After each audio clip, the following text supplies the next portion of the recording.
warahmatullahi wabarakatuh. Sampurasun. Kumaha daramang barudak. Alhamdulillah. Tepang deui sareng Ibu Laili dina pangajaran basa Sunda. Pangajaran genep endahna lemah cai. Nurek dipedar nyaeta ngagunakeun aksara gede jeung kecap panyeluk. Barudak, kumaha cara make atawa nulis aksara gede teh?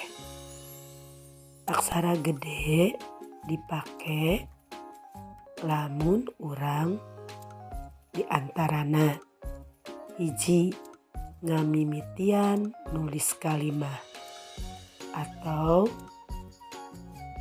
di awal kalimat. Nu kadua nuliskeun ngaran jelema atau menuliskan nama orang. Anu katilu nuliskeun ngaran patempatan atau menuliskan nama tempat. Tah, aya sababaraha contona, nyaeta kahiji, kuring sakulawarga rek ulin ka kebon raya. Nu make aksara gede nyaeta kecap kuring jeung kebon raya. Kecap kuring ngamimitian nulis kalimah. Ari kecap kebon raya mangrupakeun ngaran tempat.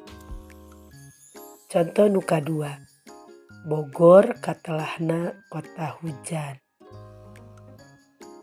Nu make aksara gede nyaeta kecap Bogor lantaran ngamimitian nulis kalimah jeung ngaran tempat.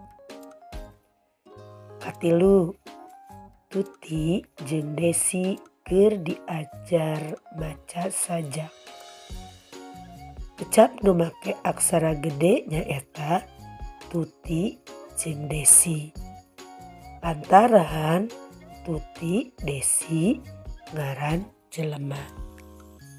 Contoh nu kaopat nyaeta Kang Agus sok nganjang kadulurna nu di Ciamis.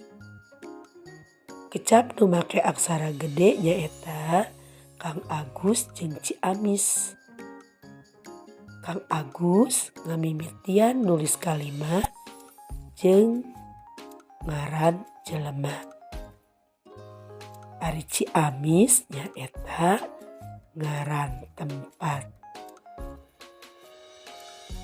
Barudak ayeuna ngeunaan kecap panyeluk. Naon ari kecap panyeluk teh?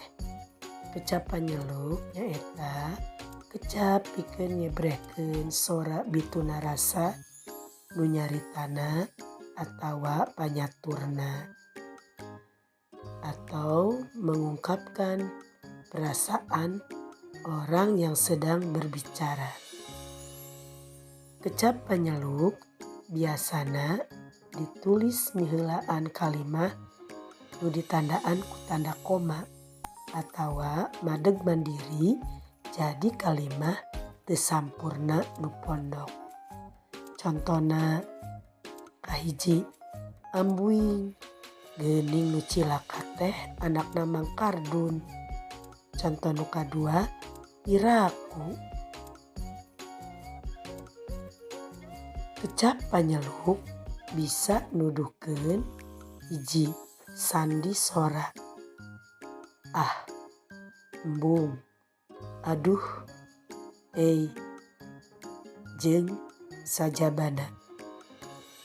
Dua, pangajak. Hayu, yu, mangga, jeung sajabana. Pangwilujeng, wilujeng siang, wilujeng enjing, wilujeng wengi. Kaopat, panghaturan. hatur nuhun, hatur uninga, jeung rea-rea deui.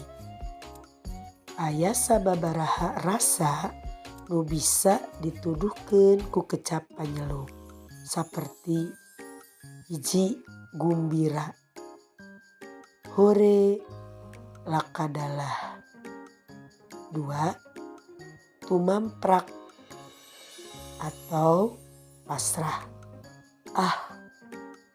nu katilu kaget atawa reuas, ambuing maenya, anu kaopat hariwang atau perasaan was-was, boa-boa, palang siang, 5 geuleuh atau perasaan jijik, 6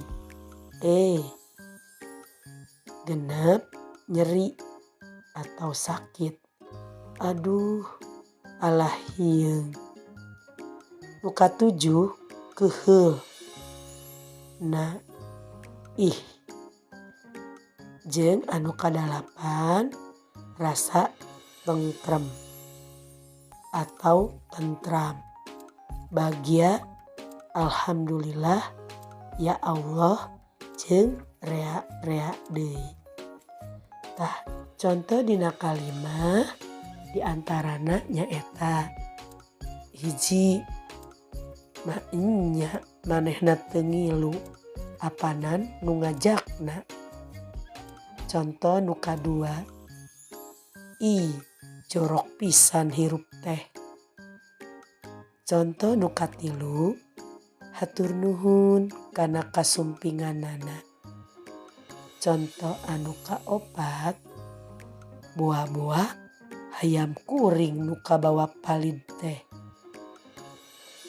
Jeung contoh anu kalima nyaeta alhamdulillah, geuning peunteun basa Sunda teh nyugemakeun pisan. Tah barudak mung sakitu nu dipedar dina poe ieu. Pamugi aya mangpaatna. Wabillahi taufik wal hidayah. Wassalamualaikum warahmatullahi wabarakatuh.